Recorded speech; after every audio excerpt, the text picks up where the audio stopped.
Olá, seja bem-vindo. Meu nome é Luciana Sanches Mendes, eu sou professora da Universidade Federal Fluminense e esse é um vídeo sobre os verbos. A gente continua falando sobre morfossintaxe diacrônica. A primeira parte que eu vou apresentar é a parte das conjugações. Aqui eu apresento as 4 conjugações que havia em latim.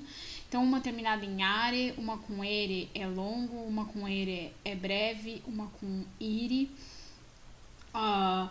E aqui é o seu correspondente em português. E aqui a gente já vê uma tendência do que vai acontecer na passagem do latim para o português, porque a gente sabe que essa distinção entre vogais longas e breves vai se perder.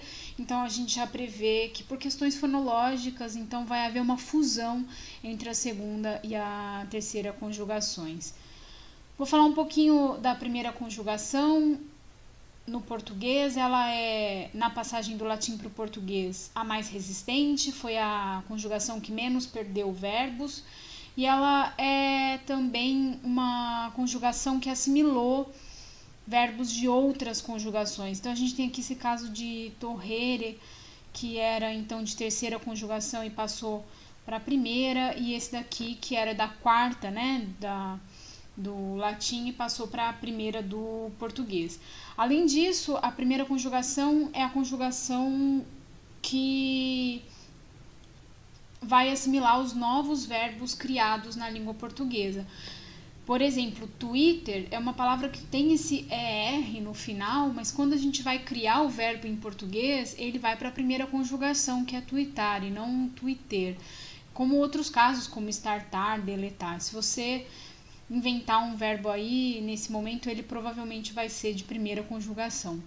A segunda conjugação, então, como a gente viu, ela é a fusão da segunda e da terceira do latim, e ela também tem uma certa capacidade criadora com os verbos incoativos. Incoativos são esses verbos que têm normalmente um adjetivo aqui no centro e que tem um significado de começar a ficar. Então, amolecer é começar a ficar mole, empobrecer é começar a ficar pobre, e assim por diante.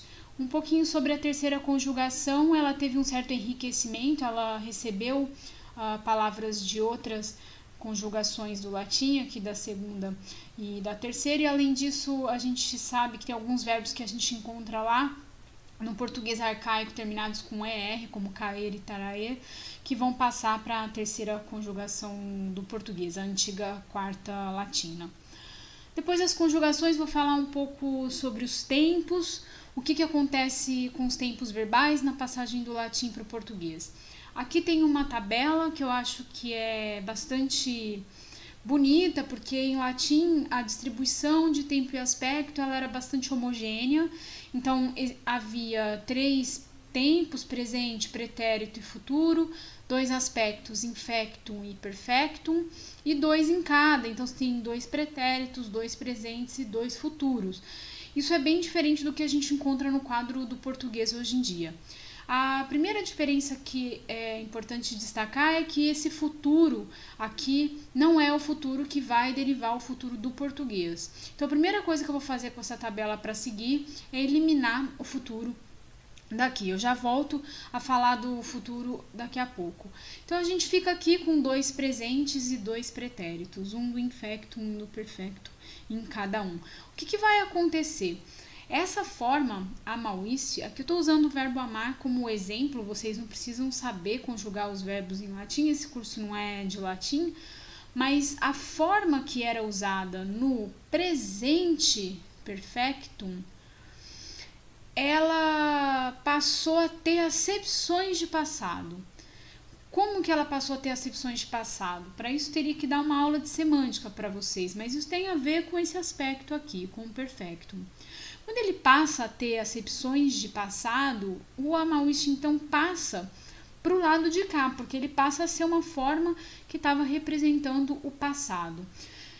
Só que o que acontece aqui é que eu fico com 2 formas no pretérito perfectum. Uma que era o presente perfeito, que aqui está em vermelho, e uma que já era antes o pretérito perfeito. O que vai acontecer então quando esse vermelho entra aqui é que ele empurra essa forma que estava aqui para cá, empurra para um pretérito ainda mais pretérito. E assim é que a gente cria em português o amara, que é o pretérito mais que perfeito. Então isso é o que mostra, o que vai justificar, o que vai explicar por que em português a gente tem um presente e 3 pretéritos. Um dos pretéritos aqui, que hoje é o pretérito perfeito, ele veio do que era o presente perfeito.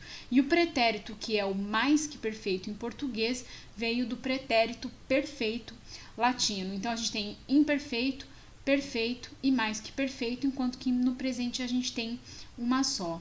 Agora, rapidamente, para falar do futuro, como eu disse, o futuro não vem daquele quadro, o futuro em português vem de uma perífrase volitiva. O que é isso? É uma perífrase verbal que marcava uma intenção, uma vontade. Ela foi se desgastando, perdendo essa noção de intenção e de vontade e passou a ser usada para o futuro de forma geral. E ela era formada por uma forma infinitiva do verbo, mais o verbo habere, que é o verbo haver, flexionado. Então aqui a gente tem amare hábil, esse é o verbo flexionado na primeira pessoa, hábil é o que vai dar ei.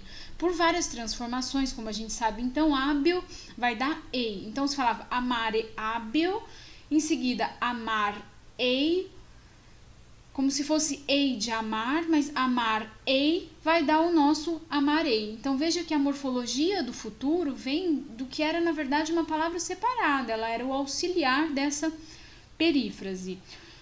Esse é o futuro do presente, porque esse hábil aqui ele está conjugado no presente.